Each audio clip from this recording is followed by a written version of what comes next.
חזרה לחיסול בדוביי שממשיך להצית את הדמיון עם רעיונות עתידניים, אבל העתיד למעשה כבר כאן, והשאלה אם בעידן הביומטרי ג'יימס בונד צריך לשנות את השיטות שלו.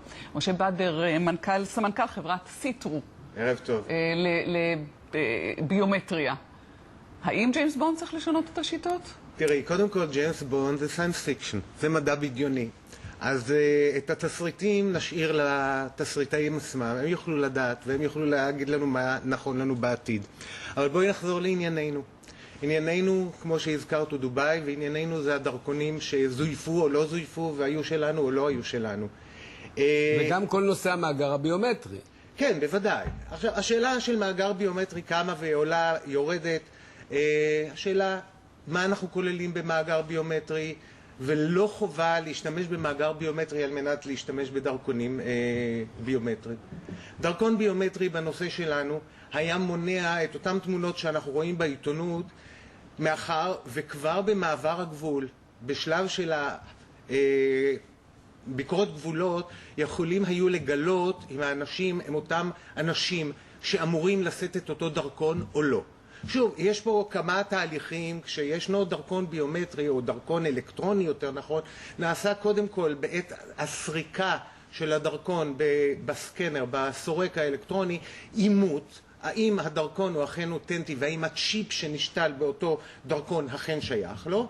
השלב השני בו אנחנו, חברת סיטרו, נכנסת עם הטכנולוגיה שלנו, היא מגלה האם הבן אדם העומד בפני אותו מעבר גבול הוא באמת אותו בן אדם הנושא את הדרכון והמורשה להיכנס. אני רוצה להבין רגע משהו. זאת אומרת, למעשה, לשום מקום מודרני בעולם, נגיד דוביי היא בוודאי עיר מודרנית, אבל לא רק שם, בעצם אם אני מבין אותך נכון, אתה אומר שאם דרכון מזויף אפשר להיכנס. נגמר העידן הזה.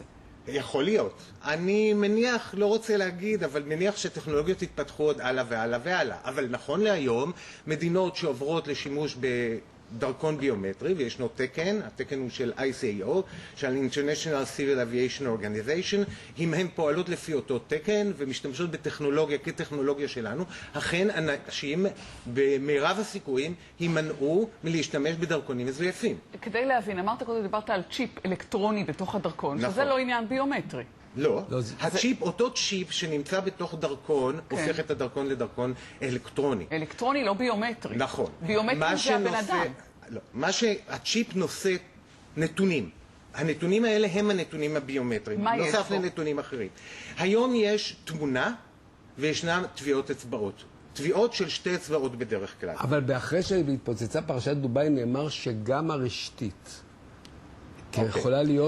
יכולה להיות למוקש לאנשים שהשתמשו בדרכונים האלה אם הם ירצו להיכנס למדינה אחרת. תראה, רשתית העין. הביומטריה, אני יודע על מה אתה מדבר, הביומטריה משתמשת גם בקול ובעוד בהרבה תכונות. תראה, בשדה התעופה שלנו כבר כמה שנים שאתה יוצא מהארץ אתה שם את כף היד, זאת גם שיטה ביומטרית.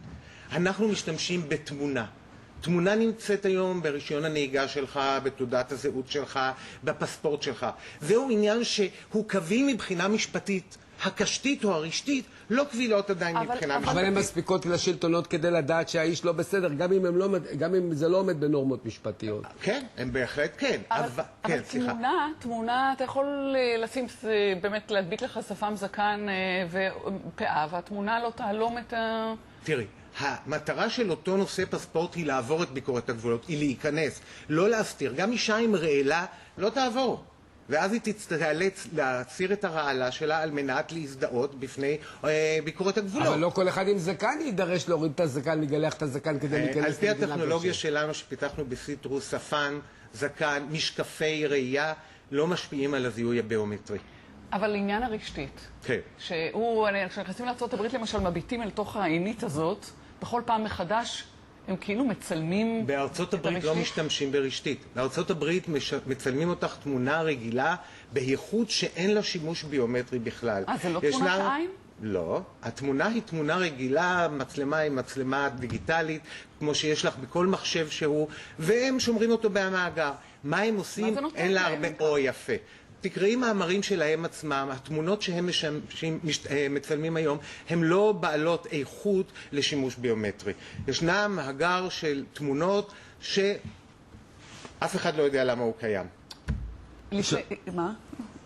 פציעה, נפיחות, אפילו מצב הורמונלי, יכולים לשנות את ה-DNA ואם אדם קורא לעצמו את הרשתית? אני שוב לא לשבש? מתמצא בנושא של הרשתית. אני אמרתי לך, אנחנו בסיטרו פיתחנו את הטכנולוגיה של זיהוי פנים. אבל עדיין, נניח שיש לי איזה פציעה, איזה שריטה, איזה מצב הורמונלי אפילו, זה לא משנה את לא, מצב הורמונלי אני לא מניח. שינוי כלשהו בפנים, רק אם הוא קיצוני, יכול למנוע. רק אם הוא קיצוני. תשמעי, אם תעברי ניתוח פלסטי, בוודאי ובוודאי שאת זיהית את הביומטריה של הפנים שלך, ולכן לא ניתן לה לעבור ניתוח פלסטי. לא רמזתי לשום דבר, סליחה. משה בדר, תודה רבה לך. תודה לכם. אנחנו נדבר על זה עוד הרבה בשנים הקרובות. כן, הניתוחים הפלסטיים שלי, אתה מתכוון? לא, חס וחלילה. עכשיו אנחנו נמצאים במצב שאנחנו עדיין בעולם הזיופים. כן. זיופי אומנות.